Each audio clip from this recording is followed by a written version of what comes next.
name is Karen Saintville. We're here today with Andrey, who is Managing Director at Alvarez and Marsal. And we're here at the 2026 Distressed Investing Summit hosted by the M&A Advisor. Hello, how are you today? Hey, excellent. We just have a couple of questions for you. First one is, you've received some recognition lately. Can you tell us about that? Yes, I'll be honored tonight at the event for Tax Strategies of the Year. Pretty excited. Typically, tax is never at the forefront in the transactions. And there's a saying in the industry, and one of my partners says it all the time, tax tail wagging a dog.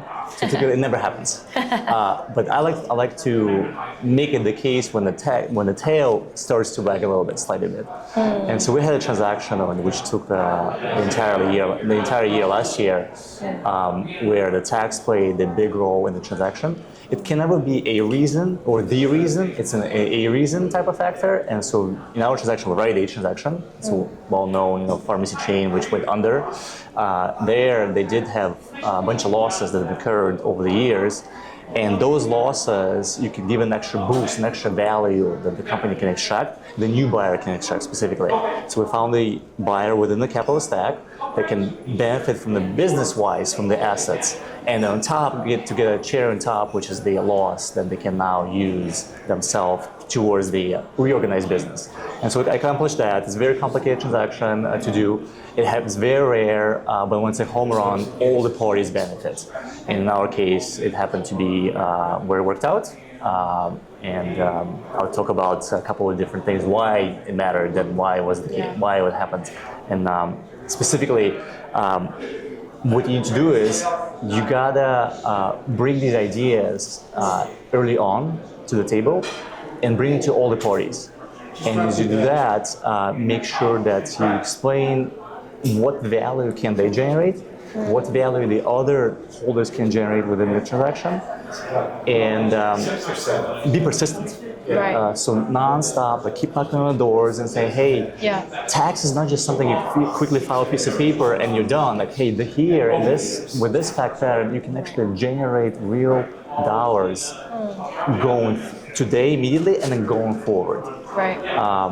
So fortunately enough, I had the ears of the CFO and the board, the lawyers, and then the bankers, and eventually all the parties got together, and I said, yes, that makes sense. That will be a way to enhance the value for the transaction. That will help us to close the transaction. Let's do it.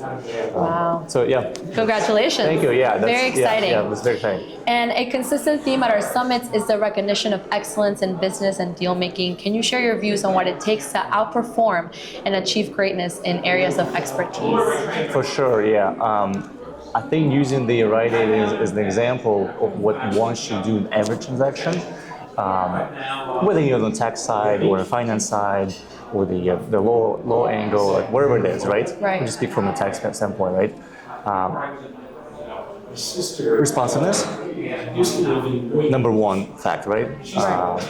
Two, being creative, also number one fact actually. So the goal, they all will be the number one. Right. Bring the ideas first to the client before they think about that. Oh. And then three, be persistent. Keep reminding them that this angle can generate real value, and keep pushing it. And if one way didn't work, try the other angle. If that angle didn't work, try a third one. If that didn't work, try the fourth angle. And eventually, if the idea is solid, if the idea brings value, you'll break it through. Yeah. And you'll get people to listen, you'll get parties to agree to it. You make it successful. So in my mind, so it's basically, it's responsiveness, be creative, and be persistent with that creativity. Amazing. Wow, great. Thank you so much for joining us today. We hope you have a great rest of the event. Yeah. Absolutely. We'll talk to you soon. Thank you for tuning into M&A TV. If this episode enhanced your strategic outlook, please like, subscribe, and share it with your network. For more critical insights and high-level interviews, follow us on all our socials and visit our hub at www.maadvisor.com. I'm Roger Argonaldo, and we'll see you next time right here on M&A TV, the definitive voice of dealmakers.